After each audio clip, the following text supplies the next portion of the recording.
मेरा क्वेश्चन ये है कि जहां तक मुझे जो जानकारी मिली है कि आपकी एज 27 ईयर्स ओल्ड है। जी जी जी। और मैं आपका देख रहा था, बहुत सारी चीजें आपने अचीव की है। तो मैं जी। थोड़ा आपकी जर्नी के बारे में जानना चाहूंगा कि आपने किस तरह से जर्नी आपकी जो रही यहाँ तक, वो किस तरह से रही। जर्नी की अगर मैं बारे में बात करूं तो मैं अपने स्कूल से स्टार्ट करना था। मैं स्कूल स्कूल टाइम से ही मैं बड़ा एकेडमिक्स में I am a very average student. मैंने कभी भी एकेडमिक्स पे उसको ऐसे नहीं देखा कि नंबर्स लाने हैं, मुझे मार्क्स लाने हैं, कि 90% लाने हैं, 80% लाने हैं। मैंने कभी इस पर ध्यान नहीं दिया। हमेशा मैंने किस चीज पर ध्यान दिया? I want to sharp my skills, I want to sharp my talent. Number doesn't matter until unless you're going in academics, until unless you're going in academics। आपको टीचर बनना है, आपको प्रोफेसर बनना है, rather than तो आपको अगर एक सक्सेसफुल भी आप देखेंगे, अगर आप बहुत सारे आज तक भी पिछले हिस्ट्री में अब्राहम लिंकन जी हैं, एल्बर्ट आइंस्टाइन हैं, उनको सब लोगों ने क्या कहा कि ये लोग तो मंदबुद्धि लोग हैं, तो इनका एकेडमिक्स में जीरो है। Mark Zuckerberg, Bill Gates, they are drop out. तो आइडिया ये है समझने का लाइफ को कि आप अपने आप को ना एकेडमिक्स में इतना मत आप उलझाओ अपने को कि नंबर्स के पीछे आप भागते रहो, दौड़ लगा दे रहो, numbers numbers numbers. And the numbers are not the proper criteria to measure the intellectual of any person. हम किसी के नंबरों से किसी का अगर इंटेलेक्चुअल अगर मेजर कर रहे हैं तो वी आर रॉन्ग। आज तक कोई ऐसा मेजरमेंट का तरीका स्केल नहीं बना है जिससे इंसान की जो असीम शक्तियां हैं उनको उनको मेजर करा जाए।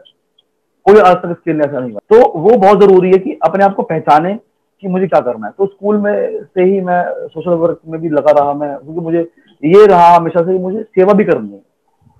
तो घर में हमारे कुछ ऐसा माहौल था कि हमें ये सिखाया गया कि आपको as a human being you also serve your society as well. तो मैं अपना टाइम अपना सोशल वर्क में दिया करता था उस वक्त। उसके बाद फिर मैं पढ़ाई करता था। और स्कूल के दौरान मैंने काफी एनसीसी में रहा मैं। और मुझे एक बार जहाज उड़ाने का मौका भी मिला, विंग कमांडर वीएस मलिक के साथ। आधे घंटे का मेरे पास एक्सपीरियंस है। तो अलग अलग चीजें, मतलब मैंने इस तरह की बहुत चीजें मैंने करी। तो जब मैं सोशल वर्क से मैं जुड़ गया 12 साल की उम्र से, तो 10th तक आते आते मुझे ये आ गया कि तो मैं किस तरह उन लोगों को और अपलिफ्ट कर सकता हूँ, ऐसे लोग किस तरह हेल्प कर सकता हूँ। तो आइडिया ये आया है कि अब क्या करना है, कि 12th बाद क्या करना है, आगे लाइफ में क्या करना है करियर में। तो मुझे लगा कि law is the right choice for me. क्योंकि मैं शुरू से मैं जो समाज सेवा में था और लोगों से मिलने का, बात करने का, मैं शुरू से मतलब एक अंदर से चार्म था, शौक था मुझे चीजों करने का। तो मुझे लगा कि this profession is the right profession for me. तो फिर उसके बाद फिर लॉ स्कूल में एडमिशन ले लिया मैंने। अच्छा, लॉ स्कूल में एडमिशन की क्या कहानी रही? मैं ये नहीं भागा कि मुझे एनएलयू में एडमिशन लेना है, नेशनल लॉ यूनिवर्सिटी में लेना है, डीयू में लेना है। नहीं, मुझे ये था कि एडमिशन मेरे को मिल जाए, बाकी तो मैं काम कर लूंगा। आप मेरी बात समझना कि मेरे को आइडिया ये था कि एक बार लॉ स्कूल में एडमिशन मेरे को मिल जाए, बाकी तो वरना मैं कर लूंगा।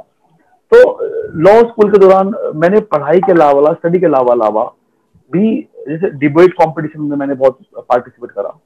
मैंने मूट कोर्ट कंपटीशन में बहुत पार्टिसिपेट करा। मैं अपने कॉलेज में प्रेसिडेंट, मतलब कन्वीनर भी रहा, प्रेसिडेंट भी रहा। तो इस तरह की चीजों को अपने आप को हमेशा मैंने पॉलिश करने की कोशिश करी। और जब मैं लॉ स्कूल के फर्स्ट ईयर में पास कर चुका था, उसके बाद मेरे माइंड में ये था कि I want to become a global personality. सिर्फ मुझे अपने आप को एक कोर्ट रूम तक या किसी एक पर्टिकुलर जूरिसडिक्शन तक मुझे अपने आप को सर्कमस्क्राइब नहीं करना, मुझे अपने आप को वहां तक नहीं रोकना। तो एक उसका वो ड्रीम था। तो उसके लिए फिर मैंने अलग अलग चीजें जो है ग्लोबली, मैंने अपने लॉ स्कूल में मैंने क्या करा कि सबसे लॉ फ्री टाइम में, मतलब लोगों से मिलना, मीटिंग्स करना, सेमिनार्स में जाना, और ग्लोबली लोगों से बात करना, उनको ईमेल लिखना, उन लोगों को, बड़े बड़े लोगों को, उनसे सीखना, स्पेशली उनसे लर्न करना उनको। मैं जैसे मैं आपको बताऊं एग्जांपल के लिए, जो मेरे सबसे पहले जो मेरी बात हुई, वो लंदन में एक बहुत बड़े जूरिस्ट हैं। तो उनको मैंने ईमेल लिखा अपने लॉ स्कूल डेज में कि sir I want to become a student, और मुझे आपसे चीजें सीखनी है, चीजें समझनी है, किस तरह चीजें होती हैं। तो he is a very great eminent jurist.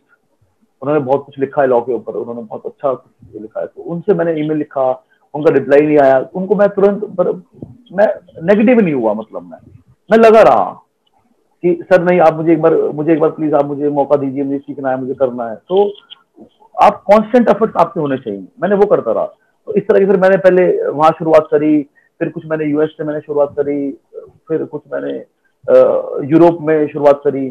तो इस तरह करते करते करते करते करते मैंने एक फैमिली पूरी बना ली अपनी, मैंने पूरी ग्लोबल फैमिली जिसको मैं बोलता हूँ, मैंने वो बना ली।